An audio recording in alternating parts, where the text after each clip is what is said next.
want to make sure we provide a high quality item that the students enjoy, that they can eat and then get back to the classroom and learn. We're making the meatloaf today, made with the Wagyu beef sourced locally from Rakes for the Farm to Table program. So Farm to School is when there's products in or around the state. They can be in from Nebraska or outside Nebraska. LPS defines Farm to Schools within 250 miles. So we try to get products within that range into the school cafeterias. This year we brought in a local beef just from up in Ashland. That's what we have on the menu today for homemade meatloaf. Yeah, we're very excited and proud to be participating in that program, especially with Lincoln Public Schools. Our team here and our own kids at times have been through the Lincoln Public School system. I was as well. We love to see that connection being reestablished. We want to teach kids where their food comes from. Research shows that having local foods in the schools increases participation. Nebraska's a big beef state, so just knowing that we're supporting the local economy, with the local farmers and ranchers and getting their produce in the school is important. It's a local product, it's a high quality product, and then it's going to the food that the students eat. So today we already thawed the meat. We weighed out the dry ingredients like the breadcrumbs and the seasoning and the onions, and there's a little liquid egg in there. Put it all together in a big mixer with a paddle till it was all mixed together, and then we pull it out of the big bowl and push it down into the 2-inch pans that we bake and serve in. Put some ketchup on top, because that's what you're used to. Yes. Meatloaf with ketchup topping, yes. And a little parsley. Put a little parsley on it too. We've had a lot of good response from the kids, and we're like, oh my gosh, thank you so much. We're glad that you like it. Thanks for saying something. We're a multi-generational family farm. I would be the 5th generation. We and our team here work really hard. We take a lot of pride in what we do, and so it's great to see the ultimate customer on the other end being happy with the end result. The cool thing about Farm to School is we have the opportunity to use the cafeteria as a classroom, which means we bring in foods in. We might have information out on the food, what vitamins or minerals are in the food, and it kind of teaches the students how that food helps their body grow. It's nice that the students feel invested, and it's a good education for them. I think sometimes they don't think that when they're driving outside of town, and that maybe that beef would come to them and they would eat it. I think that an understanding of nutritional concepts is more important than ever. And then for ultimately for students to turn into consumers and make their own decisions about what's important to them. I think it's a great baseline. We're thrilled to be a part of it and to help out however we can. Ta-da!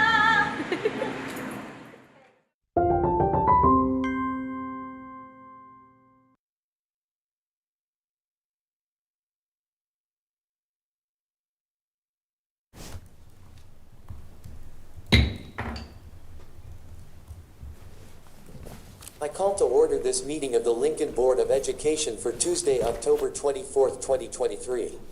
Laura, would you please call the roll? Ms. Beyer. Here. Mr. Boswell. Present. Mrs. Danick. Mrs. Danick is excused. Mr. Mayhew. Present. Ms. Mungard. Here. Dr. Rauner. Here. Mr. Shrivastov. Mr. Shrivastov is excused. The Nebraska Open Meetings Act is posted at the entrance to the room and online at lps.org. We have minutes from our regular meeting on October 10th. Are there any additions or corrections? Seeing none, the minutes stand approved as published. We have no items tonight under special reports, presentations, and celebrations of success. Our next agenda item is public comment. Blue cards are available at the entrance for those wishing to speak. Each speaker is allowed 3 minutes and may provide printed materials to the board. Please begin your remarks by introducing yourself. Section 84-1412 of the Nebraska Open Meetings Law now requires that any member of the public desiring to provide public comment or to otherwise address the board shall identify themselves, include an address, and the name of any organization represented by such person.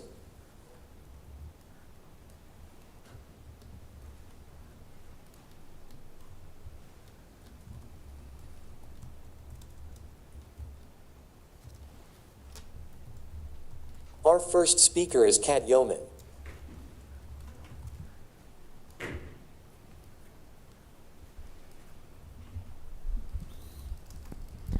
A Harvard poll showcases a broad agreement by Americans that the Hamas terrorist attack that happened on September 7th upon the nation of Israel was a deliberate genocidal action. Oddly enough, though, among those aged 18 to 20, there is a majority who believe that their actions were justified. Hear that again, if you don't understand. A broad group of new adults in the U.S. believe that the rape and murder of Jews that occurred was completely justified. There's a reason for that. They were trained to believe that the genocide could somehow be justified. The same groups that believe genocide is justifiable are supported by LPS. These groups justify the killing of groups because they believe in group or collectivist mortality. LPS has had a historic support of the BLM movement, specifically with materials utilized by teachers to educate children on the issues of racism and bigotry, as well as books in the library that feature prominent features bolstered by BLM. All of this despite the heaping mounds of evidence surrounding cases like Michael Brown and George Floyd and Breonna Taylor, which prove none of these individuals as innocent as the organization would have you believe. This also despite the fact that both the American and UK chapters of BLM have been cited for embezzlement and misuse of charity funds, in the cases of buying themselves expensive homes, cars, luxury items, instead of using that money to further the individuals they claim to care for. Yet we're now at another junction that proves BLM's lies and blatant lack of morals, support for Hamas, and what a defunct tweet calls decolonization efforts. I would like to ask the board and hear back. Do any of you see the sexual enslavement of women and girls as young as 9 years old as decolonization? What about the brutal rapes, murders, and following necrophilia on those bodies? Is that also decolonization? Or the beheading of infants, both Jewish and Palestinian alike, a grand act of rebellion against oppressors? BLM has roots in a Maoist ideology that has most of its branches declare the support of rape and kidnapping as forms of decolonization. Furthermore, you cannot sit up there and preach a message of inclusion, love, and all means all if you support the systematic slaughter of men, women, children, queer individuals, Jews, Christians, Muslims, as well as every resident in Gaza Strip who refused Hamas and their dogmatic colonist rule. Thank you.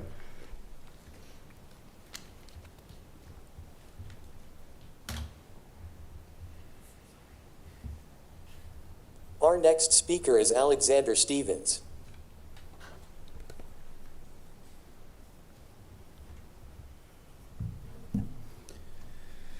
Collectivist ideologies are at the heart of all genocides, a belief that a group deserves to be exterminated due to the sins of the group. Does that sound familiar to any of you? You promote the concept in various forms, be it white privilege, systemic racism. Let's see where a similar language is used by other groups. Nazi Germany declared that Jews ran Germany and put the Commonwealth down, that their position in society was illegitimate and parasitic. Does that sound familiar? It's because your equity policies state that if an Asian or white kid succeeds, it was because they took away opportunities from a black or brown person via structural racism and white supremacy. Hutu declared that Tutsi had too much privilege and money, similar to how the idea of whites live off the backs of black slaves, or that Jews and Asians are parasitic off brown bodies. Slobodan Milosevic's Serbian government declared that the Kosovar were living on stolen land and that only one ethnic group, Serbs, had a legitimate claim to Kosovo. Declarations that Nebraska is an illegitimate state are made at union meetings here at LPS. Pol Pot wanted to eliminate vestiges of colonialism and all European foreign influence, declaring that a socialist state could only exist if colonialism was eliminated. This is similar to concepts made at meetings in which you're trying to teach teachers how to teach, in which they make claims that whiteness must be eliminated for the good of society. So long as you have Maoist slogans in your hallways, you aren't really saying anyone is an individual. Collectivist, Maoist, decolonialist ideologies have committed multiple genocides in the last 7 years and continue to do so with the support of groups that you back. LPS is guilty of supporting those groups and of supporting the ideologies they enable. If you can blame a person for another's actions, you can justify killing them. That's what's occurring right now.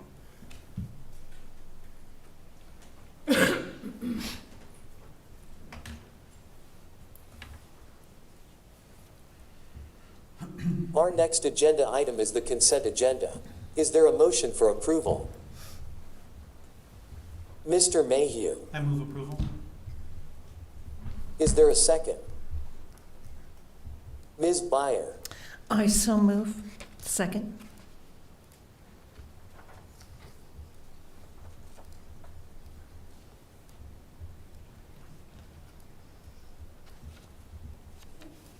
are there any conflict statements or discussion? Dr. Rauner, Out of abundance of caution, I hereby declare a potential conflict of interest and hereby abstain from voting on agenda item 8.2A, regular claims for the period ending October 24th, 2023. As shown in the agenda materials for this meeting and in all matters as reflected in my potential conflict of interest statement filed herewith, my vote in favor of consent is a vote in favor of all other consent items except those upon which I have hereby abstained. any further discussion?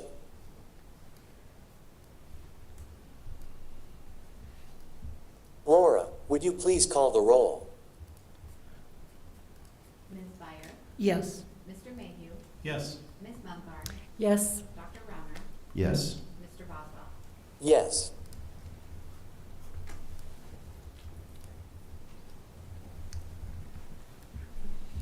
For first reading tonight, from board committees, item 9.1.1, policy 3760, safe driving record standard for drivers. Ms. Byer, Yes.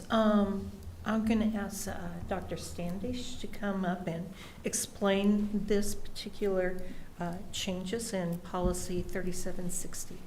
Yes, policy 3760 was actually part of an HR review of policies that they advanced to the planning committee. And you can see it has to do with standards for school personnel when they're driving vehicles and personal vehicles, not our transportation vehicles. And so it's really just making sure we understand what staff obligations are when they are driving a vehicle as a function of their employment. And this will come back to you for second reading and adoption at the next meeting. Great. If there are any questions, seeing none, we'll see this next time.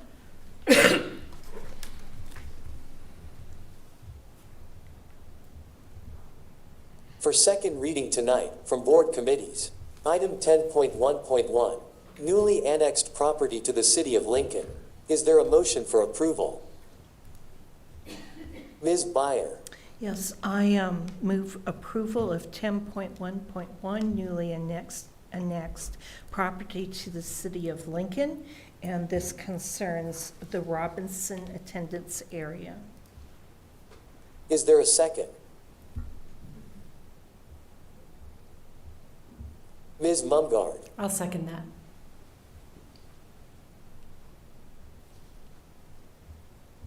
any discussion?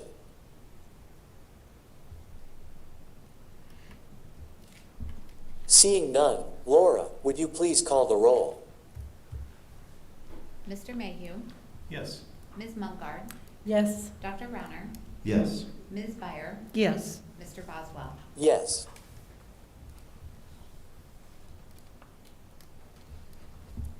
Also for second reading, item 10.1.2, policy 4760, standards of ethical and professional performance, certificated staff. Is there a motion for approval?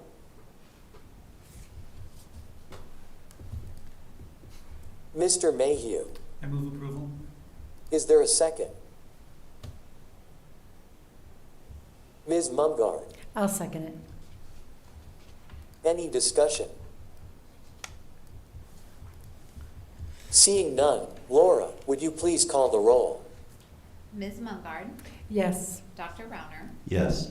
Ms. Byer, Yes. Mr. Mayhew, Yes. Mr. Boswell. Yes.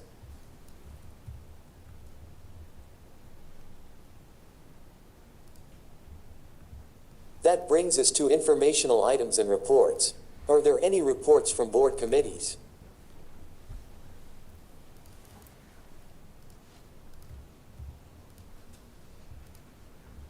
Are there any reports from special appointments? Our next item is the superintendent's report. Dr. Gosman. Thank you for the opportunity. I just want to acknowledge a few things this evening. First of all, with our strategic plan and our work toward the development of our strategic plan, I'll start with an update on that planning process. Monday is an opportunity for our community to meet virtually with our facilitators and provide feedback on the preliminary proposed strategic plan draft. If you would like to register for that virtual event, and we do ask that you register, please just go to our website at lps.org.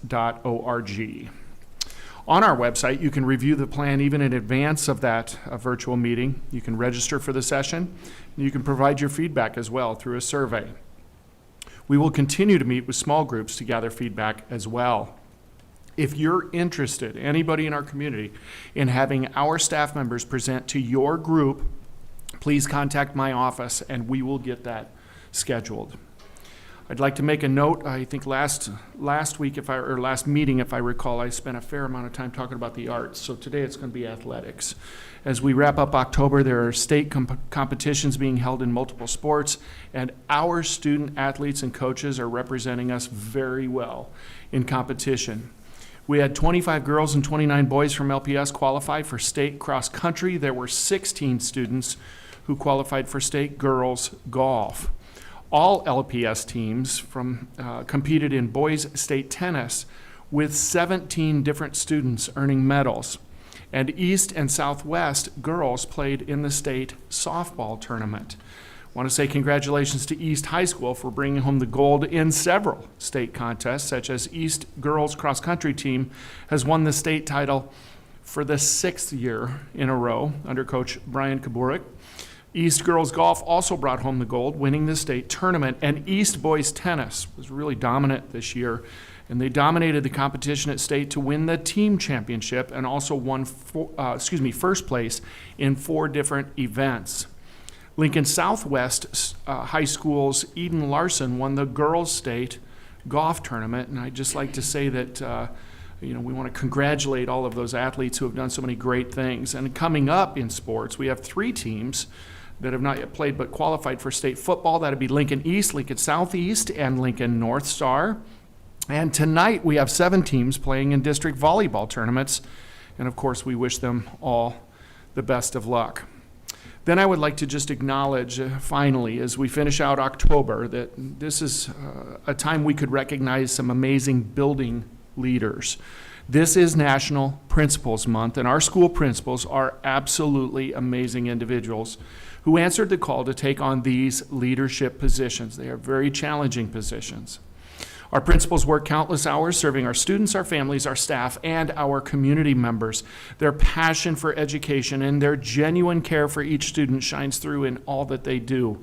They create an environment where learning thrives and where students feel supported, valued, and inspired, and their commitment to excellence sets a standard that motivates both staff and students in the culture of each building to strive for their best.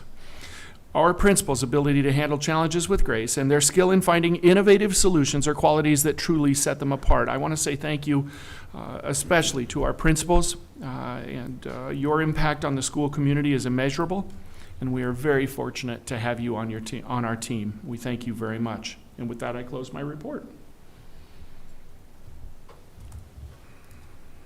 Are there any questions on the monthly financial report?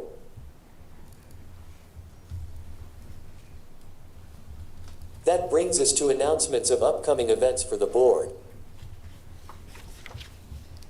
October 25th, LPS Accreditation Presentation, 4 p.m., here at the Steve Joel District Leadership Center. October 27th, LPS Accreditation Exit Report, 11:30 a.m., also here. October 30th, Strategic Plan Virtual Community Input Session, 7 p.m. November 7th, Governmental Relations Dinner, 6 p.m., at McPhee Elementary. November 8th, Face the Chamber, 12 p.m., Country Club of Lincoln. November 10th, Scottish Rite Presentation, 4:15 p.m., at the Steve Joel District Leadership Center.